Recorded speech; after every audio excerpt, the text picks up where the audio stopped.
Hi అండి, ఎలా ఉన్నారు? Welcome to my channel. ఈరోజు మనము 2 ఆకుకూరలతో పులిహోర చేసుకుందాము. అది మా రాయలసీమ స్పెషల్. ఎట్లా చేసుకోవాలో చూపెడతాను.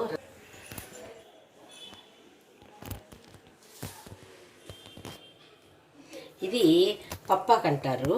ఇది చాలా హెల్త్కి మంచిది. వైట్గా ఉంటే కాడ ఇంకా చాలా మంచిది అనమాట హెల్త్కి. ఈ ఆకు పప్పాకు అని పిలుస్తారు దీన్ని. ఈ ఆకు సిర్రాకు అందరికి తెలిసిందే కదా, సిరుకూర. ఈ సిరుకూర ఈ రెండు కలిపి కాంబినేషన్లో నేను పులిహోర చేసి పెడతాను. చూడండి ఎంత బాగుంటుందో ఈ పులిహోర. ఆకుకూర ఎక్కువ పోతుంది, మనం తినేదానికి ఎక్కువ తింటాము. ప్లస్ టేస్ట్గా ఉంటుంది. దీనికి రాగి సంకటి బాగుంటుంది, రైసు బాగుంటుంది, దోశలకు కూడా వేసుకోవచ్చు. భలే బాగుంటుంది అసలు. చూడండి, అన్నానికి రాగి సంకటికి మెయిన్ ఇంపార్టెంట్. దీనికి కావాల్సిన వస్తువులు ఏమంటే ఈ 2 ఆకులు కలిపి ఇక్కడ తీసుకున్నాను. ఇవి తర్వాత 3 టమాటాలు తీసుకున్నాను. సరిపోయేంత కారం ఒక 10 పచ్చిమిరపకాయలు తీసుకుంటాను. ఒక ఆనియన్ తీసుకున్నాను. సగం ఆనియన్ వేసేస్తాను, సగం ఆనియన్ తిరగమాతకేస్తాను. కొద్దిగా దీంట్లో హాఫ్ మామిడికాయ ముక్కలు వేస్తాను. తెల్లగడ్డలు ఒక 4-5 పాయలు అనుకోండి. అది తర్వాత శనక్కాయ పప్పులు. ఇవి పచ్చి శనగగింజలు కానీ దొరికినట్టయితే అవే వేసుకోండి. లేదంటే అప్పుడు నైట్ కాదు, మార్నింగ్ నానబెట్టేసి మనం చేసుకునే 11కి 12కి చేసుకుంటాం కదా, అప్పటికి నానిపోతాయి శనక్కాయ పప్పులు. ఇవి వేసుకొని ఈ కాంబినేషన్లో పులిహోర చేస్తే చాలా బాగుంటుంది. చూడండి, ఒకసారి మీరు ట్రై చేసి చూడండి. నేను చేస్తాను ఎట్లో చూడండి. కుక్కర్లో మనం ఆకుకూరలు ఒలిచి పెట్టుకున్నాం కదా, ఒలిచి క్లీన్ చేసి పెట్టుకున్నాను. ఇట్లా ఒలుచుకోవాలి, బాగా కడిగేసి మళ్ళీ తర్వాత ఒలిచి పెట్టుకున్నాను. దీన్ని కుక్కర్లో వేస్తాను. ఆకుకూరని దాంట్లో పచ్చిమిరపకాయలు 2 చింపి వేసుకున్నాను. 2 పచ్చిమిరపకాయలు, హాఫ్ ఎర్రగడ్డ, చూడండి 3 ముక్కలు మామిడికాయ ముక్కలు, 4 తెల్లగడ్డలు ముక్కలు, మనం 3 టమాటాలు తీసుకున్నాం కదా, ఆ 3 టమాటా ముక్కల్ని ఇట్లా ముక్కలు చేసి దీన్ని వేసుకోవాలి. దాంట్లోనే కొద్దిగా చింతపండు వేసి, చూడండి కొద్దిగా పసుపు, కొద్దిగా ధనియాల పొడి, వాటరు. ఈ శనక్కాయ పప్పులలో వీటిని చూడండి నానబెట్టాను కదా, నానబెట్టి కడిగినాను అనమాట. వీటిని వేసేయాలి. వేసేసి 1 నిమిషం ఇట్లా కలిపెట్టేసి 1 గ్లాస్ వాటర్ పోసేసాను కదా, దీన్ని స్టవ్ మీద పెట్టేద్దాం.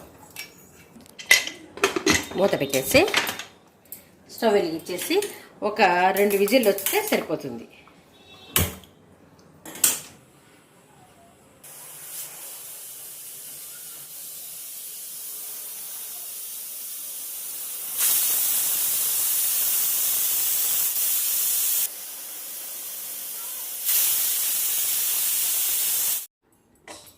స్టీమ్ పోయింది కదా, ఇప్పుడు మనం దీన్ని తీసి చూస్తాం. చూడండి, ఉడికిపోయింది కదా. దీన్ని మనం ఏం చేయాలంటే అంతా రుద్దుకోవాలి. ఈ శనక్కాయ పప్పులు ఉన్నాయి చూడండి, ఈ పప్పుల్ని మాత్రం సపరేట్ గిన్నెలో తీసేసి వీటినంతా బాగా రుద్దుకుంటాం. పప్పు గుద్దితో మ్యాష్ చేసుకున్నాక తిరగమాత పెట్టుకుంటా. చూపెడతాను. స్టవ్ వెలిగించుకొని కడాయి పెట్టుకుంటాము. కడాయి పెట్టుకొని 1 గరిట ఆయిల్ వేసుకుని, ఆయిల్ కాగుతుంది కదా, అప్పుడు ఆవాలు 1/2 టీ స్పూన్ ఆవాలు, 1/2 టీ స్పూన్ జీలకర్ర, ఎండుమిరపకాయ, కరివేపాకు, తెల్లగడ్డలు, ఆనియన్స్. ఆనియన్ పెట్టుకున్నాను కదా, దాన్ని వేసేస్తాను. ఒక ఎండుమిరపకాయ, కరివేపాకు, కొంచెం తెల్లగడ్డలు దంచి వేసుకున్నాను. దీన్ని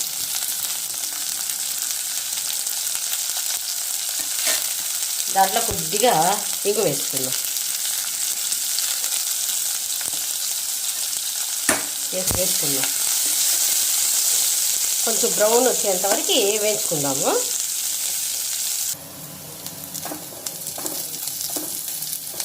చూడండి, బాగా వేగింది కదా.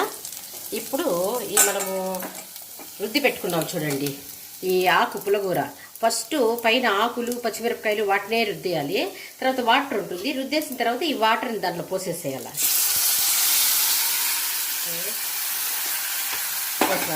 దీంట్లోనే మనం అప్పుడు సపరేట్ పెట్టుకుని శనక్కాయ పప్పుల్ని వాటిని కూడా వేసేయాలి. అవి రుద్దకూడదు కదా, అందుకని దీంట్లో వేసేయాలి. వేసేయండి. 1 స్పూను సాల్ట్ వేసుకోవాలి. వేసుకొని బాగా కలపెట్టుకోవాలి. కలపెట్టుకొని కొంతసేపు ఉడికేంతవరకు పెట్టుకుందాం. టేస్ట్ చూద్దాం సాల్ట్ సరిపోయిందా లేదా అనేసి.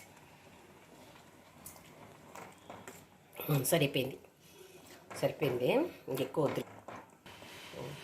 5 minutes ఉడికితే సరిపోతుంది. ఇది ఉడికేస్తుంది కదా పప్పు అంతా ఆకు. ఇప్పుడు ఇంకా 5 నిమిషాలు తిరమాత పెట్టిన తర్వాత ఒక 5 minutes అట్లా ఉడికిపోతే సరిపోతుంది. చూడు 5 minutes కదా ఉడికిపోయింది అంతే. ఇంకా ఈ లిక్విడ్లో ఇట్లా ఉండాలన్నమాట. మరీ గట్టిగా ఉంటే బాగుండదు, ఇట్లుంటే బాగుంటుంది, తినేదానికి కూడా బాగుంటుంది. చూడండి ఎంత బాగుందో పులగూర, భలే బాగుంటుంది. దోశకి, అన్నానికి, సంగటికి, చపాతీకి బాగుంటుంది. వేసుకొని తినచ్చు. పొద్దున వేసుకున్నాం అనుకోండి, నైట్ చపాతీ చేసుకుంటే చపాతీకి కూడా ఇది బాగుంటుంది. ఆకుకూర కదా, కూరకు మంచిది కదా, అందుకని తినచ్చు బాగా. ఈ వీడియో కనుక మీకు నచ్చినట్లయితే like, share and subscribe to my channel.